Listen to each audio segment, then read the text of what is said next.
Hindi ko alam kung ano yung ipapangalan ko sa menu ko today. Nakikrib kasi yung mga alaga ko ng Coca-Cola chicken and pork lang yung meron ako. Bago ko in-steam yung pork, nilagyan ko siya muna ng chicken marinade. Mag-experiment ako kung anong lasang ma-achieve ko. Tara, samahan niyo ako. Ginisa ko na yung onion, garlic at saka ginger. And then nilagay ko na yung pork. Naglagay ako ng konting dark soy sauce.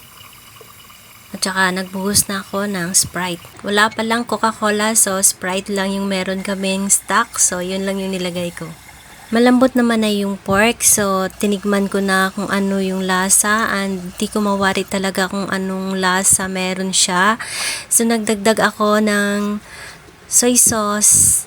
Tapos, hindi ko pa din mawari kung ano talaga yung kailangang ilagay. So, naglagay ako ng vinegar na parang gawin ko na lang siya sigurong adobo. Tapos, nilagay ko yung konting pork stock. Kasi, hindi ko mahabol yung lasa kung anong hinahanap kong lasa. Nagdagdag ako ng white pepper. Matamis na siya kasi yung Sprite matamis.